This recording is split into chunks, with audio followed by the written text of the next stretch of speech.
Hey everyone, it's Brett Hornby here, and welcome back to my YouTube channel.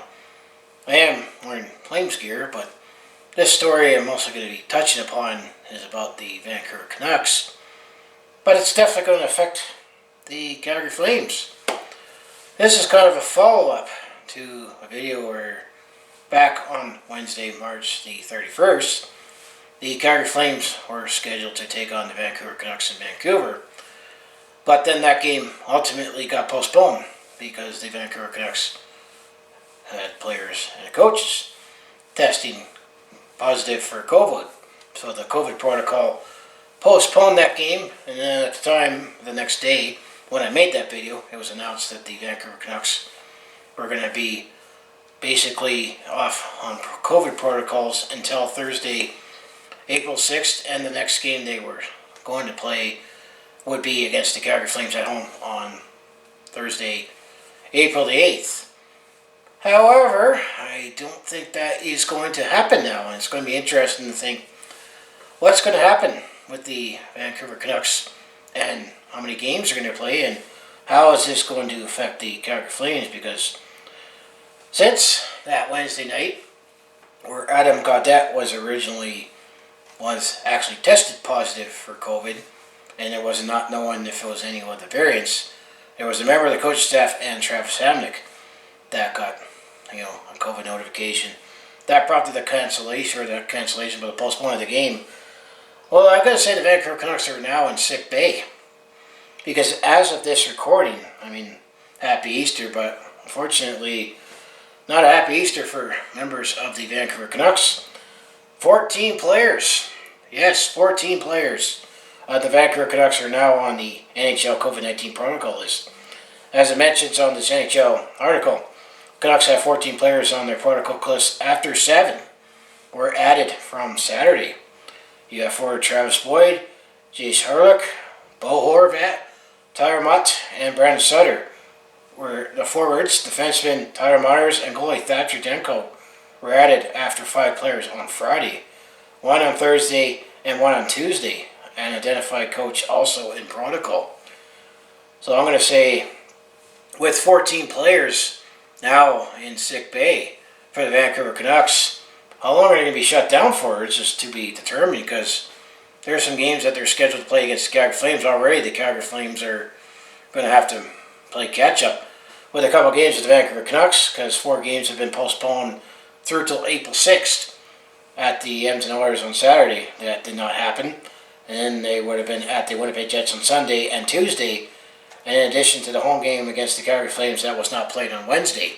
So the Canucks would have had 4 games last, and then the next scheduled game, which remains to be scheduled on April 8th in Calgary, but the Canucks cannot return to the ice till practice on April 6th. But I think when you have most of your team in sick bay, I have a feeling that might not happen.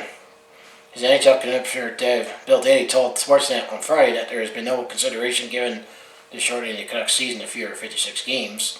Each situation has been dealt with on a case-by-case basis, but the NHL did say they would be prepared to use points percentage if needed, but the Canucks are in a similar position as the Calgary Flames right now, as I don't think we would likely be making the playoffs, but it still matters getting the games in. Other players that have been identified that has been on the COVID protocol from the Vancouver Canucks, you got Alexander Edler and Quinn Hughes, Zach McEwen, Anton Rizal, and Braden Holtby. So wow, both goalies, bunch of forwards, bunch of defensemen. Wow, I just can't believe how this has happened. I guess we have a team that's together. I guess that's bound to happen, because sometimes you hear stories about, especially during a playoff series, where a team might suddenly get sick during the series, but this is the thing with COVID. And it mentions that the Canucks last late on March 24th, as I say, 5-1 loss to the Winnipeg Jets. But and then it mentions that Utica, the American Hockey League affiliate, has not played since March 10th.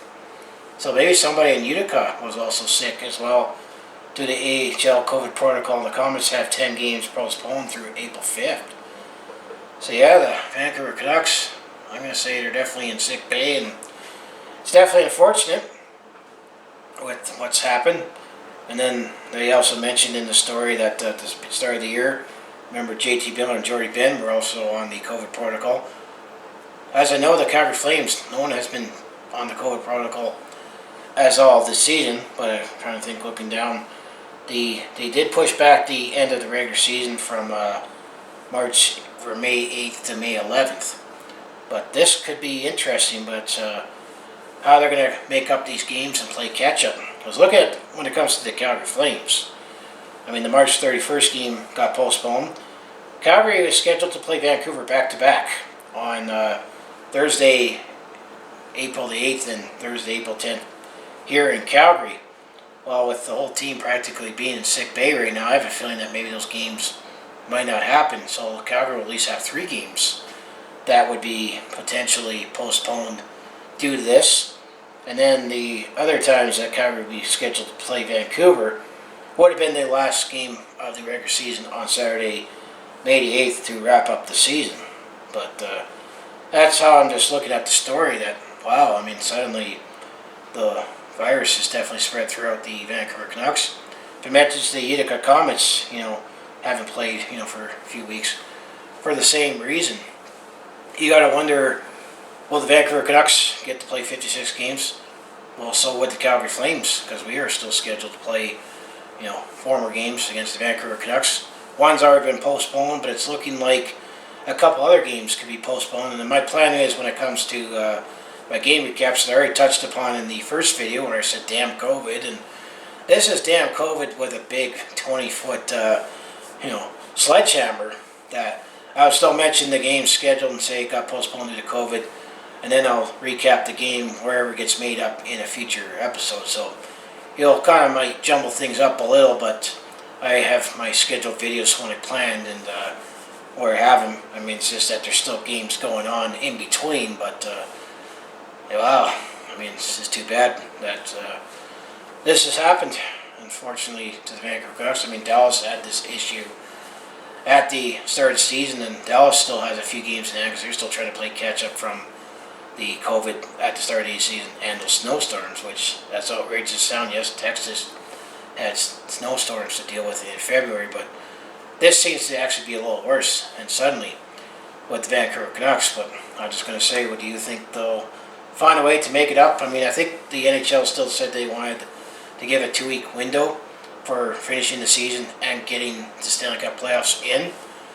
I think they'll find a way. It's just because I'm going to be reading more scrunched more, and maybe we'll see a lot more Vancouver Canucks after May 8th, because maybe that's when they can finally play catch-up with the Flames and Canucks, as well as the other teams in the North All-Canadian Division. And you also got to wonder, how is it going to affect the team in terms of the players' performance? Because there are some players you've heard that have never still fully recovered from, unfortunately, getting hit with it. And then you have others that they got tested positive, but then they're asymptomatic. So we don't know. Just hope for all the best. The Vancouver Canucks, as a Flames fan, I mean, I'm just, was interested in the story because it affected the Calgary Flames because we couldn't play that game on March 31st as scheduled. And I am not thinking that the Calgary Flames will be playing on April 8th and 10th as scheduled right now with as many players in sick bay. But you never know. What do you think?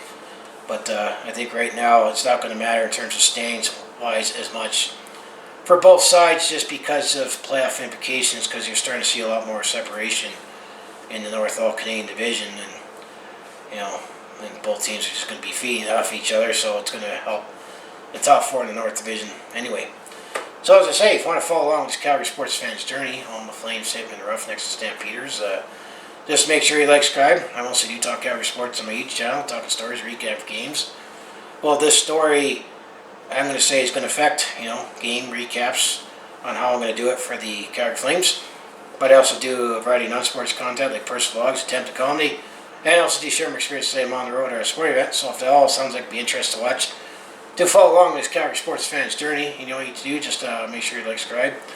I also have my other social links down in the description below for other ways you can follow me. So say, hopefully all the players get well, and the coach, that whoever happens to be unfortunately affected by COVID, just gotta keep saying damn COVID, just keeps getting away with everything.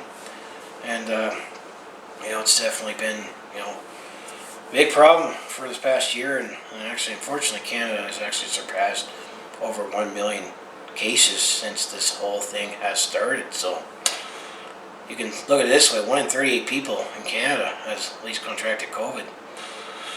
Yeah, not good.